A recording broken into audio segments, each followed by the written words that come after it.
So now that Tales from the Borderlands has officially found its way back onto Steam, every single game in the Borderlands franchise so far is now available to play. And if you're like me, and you like the lore of Borderlands, you might want to play each and every Borderlands game, but you might want to do so in order, in chronological order, mind you, so that you can get the best experience out of everything and appreciate Borderlands in ways I don't think many have. So today's video is going to be a bit different. Instead of breaking down a certain piece of lore for you, I am going to give you a list of every Borderlands game, including every DLC, in chronological order so you can, like I said, get the best out of it. Now I should say, spoilers. There will be a few spoilers in this video, and if you don't want spoilers, I will do you a solid.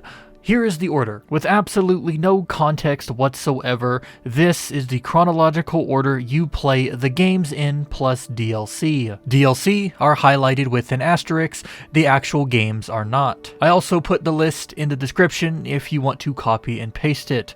There you go, enjoy yourselves. But if you wanted context, if you wanted the reasons for why this is the order that I play the games in, stick around and I'll tell you. So to start, obviously, your journey into the story of Borderlands will begin with Borderlands 1. Who could have guessed? It's the first game in the franchise, so it's the first in the timeline. So you'll go through Borderlands 1, do every quest, or maybe just every major quest if that's what you want to do, and once you've completed the main story for Borderlands, then you are gonna start the game's DLCs. Now, for some of these add-ons, it doesn't much matter what order you play them in, but I've always played the DLCs in the order that they were released. So I first recommend playing through the Zombie Island of Dr. Zed. It was the first DLC released for the game, and so it comes first. The next would be the Underdome. But something about the Underdome that you should know: it is a DLC without much story involved, so you can actually start it at any time you want. With that in mind, it might be best to actually start this DLC before Dr. Zed's, because you can gain access to the game's stash, so you're able to, store your stuff. I mean, you can also start it during the game's main story if you really wanted to, or you could just simply skip it. I'll leave that choice up to you, but regardless of whatever you choose or do, the third DLC you will play through is the Secret Armory of General Knoxx, Atlas's retaliation against the Vault Hunters for the events that took place during the main story. This DLC is very important.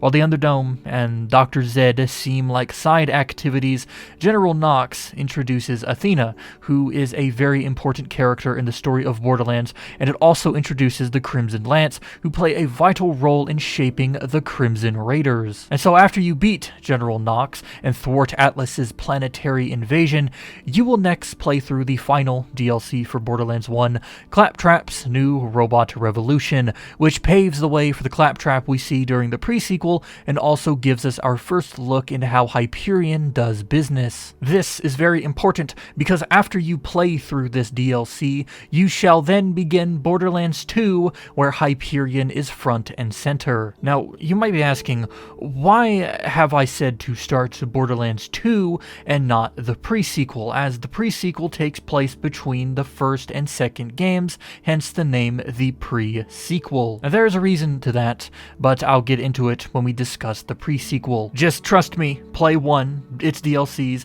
then start 2, beat 2's main story, then start on its DLCs. Like I had you do with Borderlands 1, you will once again play each DLC in the order that they were released. You'll start with Captain Scarlett and her pirate's booty. Then you will move on to Mr. Torque's campaign of Carnage, though Mr. Torque's is much like the Underdome and can be skipped if you're not much into a combat-heavy DLC. Following that, you can participate in Sir Hammerlock's big game hunt, and then you shall sign off by playing my favorite DLC in Borderlands 2, Tiny Tina's Assault on Dragon Keep. Now, I'm just going to mention it here.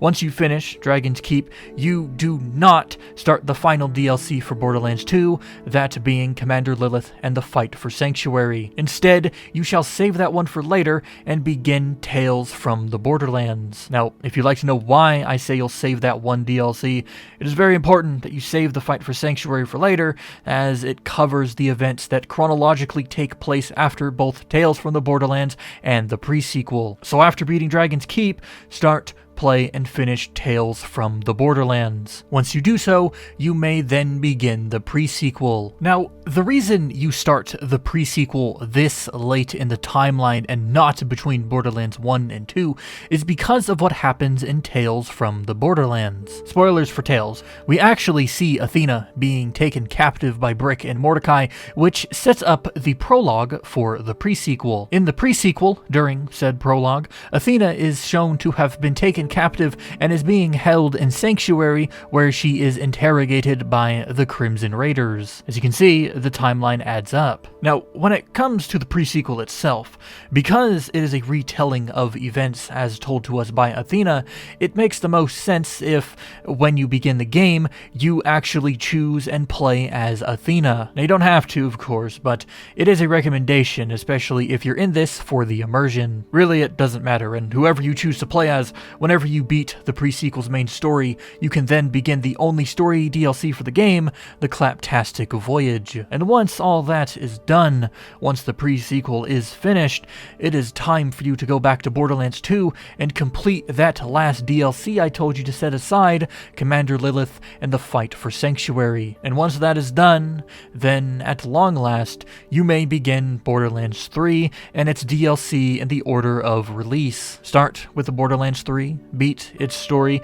then play the handsome Jackpot, followed by Guns, Love, and Tentacles, then Bounty of Blood, and finally, the fantastic Flustercluck. And there you have it, every Borderlands game and their story DLCs to date in chronological order for your viewing / playing pleasure. Again, if you forget this order or you just need a reminder, I'll have the entire list in the description so you can take it, share it, use it, abuse it, or tweak the order to whatever you want to do. Also, I should mention, yes, there are some DLCs I did not cover, like Borderlands 2's Headhunters, or Borderlands 3's Arms Race, or the Pre-Sequel's Holodome, and that is because they don't add much in terms of the overall story. But if you do want to play them, just do so in the order that they were released, and you'll be fine. If you have any questions or comments about this video, Borderlands, or its lore, you can leave them in the comment section down below, and I'll be sure to read each and every one of them.